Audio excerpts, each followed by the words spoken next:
Si tenés menos de 40 años, seguramente más de una vez te habrás preguntado qué es lo que querés hacer con tu vida profesional. ¿Qué es lo que realmente te gusta hacer o qué es lo que te apasiona? Probablemente se te haya pasado por la cabeza el hecho de que la seguridad y la estabilidad financiera ya no es el único motivo para salir a trabajar, ya no es suficiente y queremos ir más allá y dedicarnos a algo que realmente nos guste o que nos haga tener un sentimiento de autorrealización. Estos factores en las antiguas generaciones era un extra, un privilegio, algo al alcance de unos pocos afortunados. Sin embargo, para las nuevas generaciones esto ya no es un extra, sino que es una necesidad. Y al convertir esto en una necesidad, el hecho de no poder alcanzarlo genera frustración. Probablemente uno de los cambios que más influyó en este cambio de mentalidad generacional fue la aparición de Internet. El hecho de haber tenido tanta información disponible nos abrió un gran abanico de posibilidades. Y además, como comentaba en el primer video, estamos inmersos en la tercera revolución industrial, lo cual está cambiando drásticamente el mercado laboral. A medida que va pasando el tiempo, se van destruyendo puestos de trabajo en el sector industrial, ya que se van sustituyendo por máquinas cada vez más capaces e inteligentes, pero al mismo tiempo se van creando más trabajos en el mundo digital, ya sean programadores, ingenieros, gente que se dedica al marketing, redes sociales. Este cambio en el mercado laboral se podría resumir en que cada vez hay menos trabajos mecánicos y repetitivos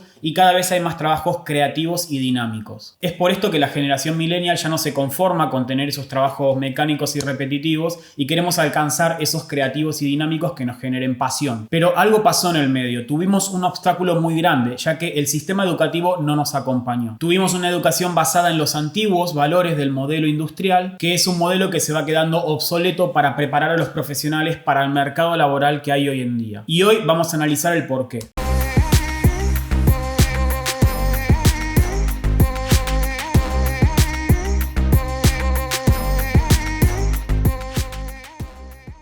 El modelo educativo siempre se fue adaptando a las necesidades de la sociedad. Muchos expertos coinciden en que el modelo que conocemos actualmente se forjó a partir de la revolución industrial, en el cual el objetivo principal era preparar a los trabajadores para trabajar en fábricas.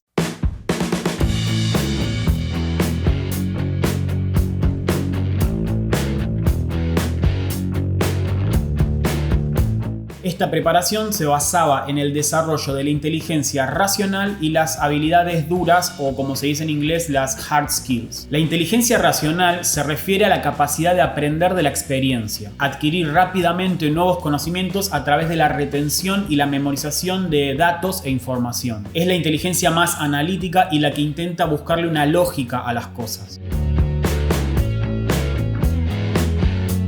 Entonces, esta inteligencia sirve para resolver problemas a través de procesos mecánicos que se pudieron adquirir gracias a la memorización de esos datos o la búsqueda de la lógica. Esta es la inteligencia que se desarrolla en todas las escuelas, ya sea en matemáticas, donde se nos enseña a resolver problemas a través de procesos mecánicos, lengua, donde analizamos la composición de una frase, o historia, donde tenemos que memorizar datos históricos. Todas las asignaturas más importantes o a las que se les dedica más tiempo están orientadas al desarrollo de la inteligencia racional o las hard skills. De hecho, hasta tenemos una manera de medir esta inteligencia que es a través del coeficiente intelectual. Y en la escuela lo único que se evalúa es la capacidad de retención de esos conocimientos. Si lográs memorizar una cantidad determinada de datos o lográs encontrarle una lógica a algo, estás aprobado. Si no lo conseguís, estás desaprobado.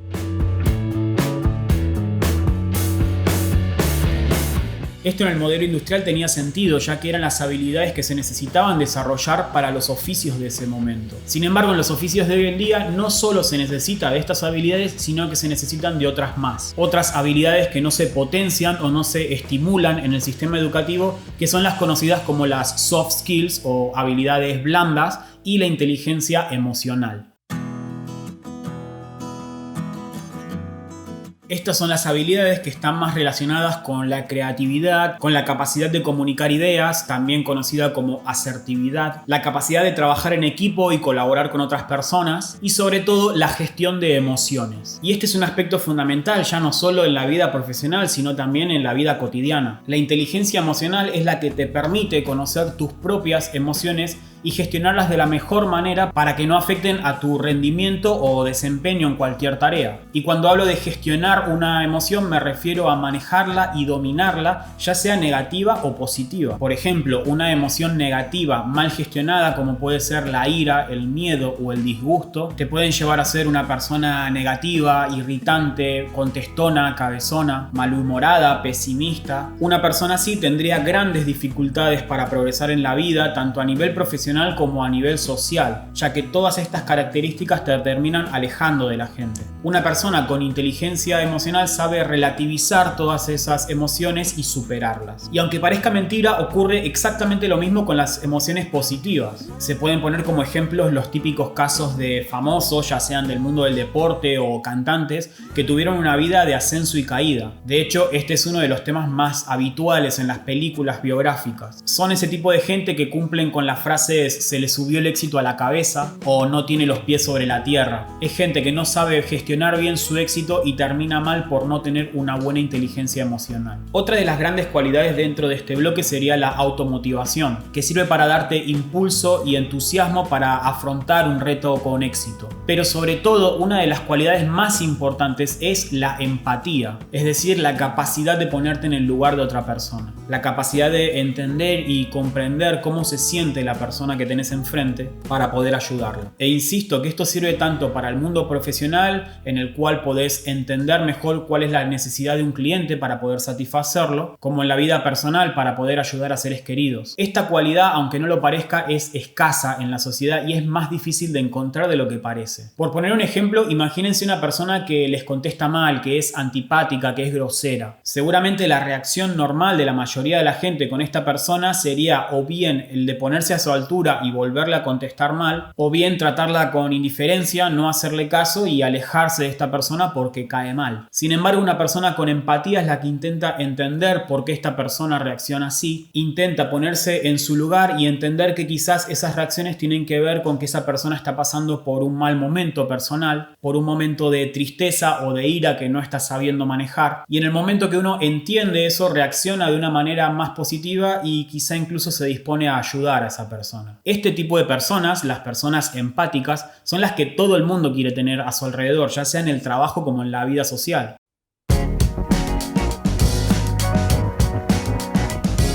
En definitiva, si quisiéramos diferenciar los dos bloques con solo una palabra, sería la diferencia entre pensar y sentir. Y en definitiva, el sistema educativo tradicional nos ayudó solo a potenciar nuestra inteligencia racional, pero no nos ayudó a potenciar nuestra inteligencia emocional. Y en el mercado laboral de hoy en día, las dos inteligencias tienen la misma importancia, con lo cual la evolución natural del sistema educativo tiene que ir encaminada a complementarse con el desarrollo de la inteligencia emocional. Además, hay un cambio muy grande entre los dos modelos en cuanto a la concepción de la jerarquía en la comunicación de ideas. En el modelo industrial, la jerarquía era piramidal. Arriba hay un capataz que es el que da las instrucciones y las órdenes, y los operarios tienen que acatarlas y respetarlas. No se les da lugar a la opinión. Lo que se espera de estos trabajadores es que sean obedientes y sumisos. Y el que sea más obediente será premiado y tendrá más oportunidades de escalar en esta pirámide. Por consiguiente, si esto es lo que se espera de los profesionales, esto es lo que se enseña en las escuelas. Hay una autoridad central que es el profesor, que se dedica a hablar durante horas y a dar instrucciones constantemente. Siéntense, saquen sus libros, resuelvan el ejercicio 3, no hablen. Incluso en algunos colegios, en el mío por ejemplo, ni siquiera nos dejaban correr y jugar en el recreo. Todo se basaba en acatar órdenes y seguir reglas sin ningún tipo de libertad de expresión. Esto conlleva a que desconozcamos la autonomía y la capacidad de tomar decisiones, ya que hay una autoridad superior que las toma por mí. Y la falta de autonomía es lo más peligroso que puede haber para este mercado laboral en el que estamos inmersos. En esta nueva era, la jerarquía en la comunicación es lineal, es decir, es imprescindible compartir el conocimiento. Es imprescindible saber qué piensa y qué siente cada trabajador. Ya no se premia más la obediencia, ahora se premia la creatividad y la innovación, porque ahí es donde está el valor añadido de hoy en día. en la innovación, en la capacidad de crear cosas, de inventar cosas o de mejorar algo que ya existe. Esto es mucho más rentable que el típico negocio en el cual cuanto más fabrico más gano. En ese modelo industrial el crecimiento es paulatino, en cambio en el modelo digital, en cuanto se tiene una nueva idea revolucionaria, el crecimiento es totalmente exponencial. El sistema educativo no desarrolla la capacidad de autonomía o de crear propias ideas. Compartir ideas en el sistema educativo se llama copiar. En internet nos dedicamos a compartir información constantemente, ya que nos damos cuenta que de esta manera salimos ganando todos. Sin embargo, en las escuelas los alumnos se dedican solo a escuchar lo que dice el profesor y no a hablar. En definitiva, el sistema necesita urgente adaptarse y evolucionar para atender las necesidades del mundo laboral de hoy en día. Ahora es tu turno, déjame tu comentario sobre lo que pensás al respecto de este tema. Si les gustó el contenido, denle un like y denle al botón de suscribirse para que el canal pueda seguir creciendo y nos vemos en el próximo video.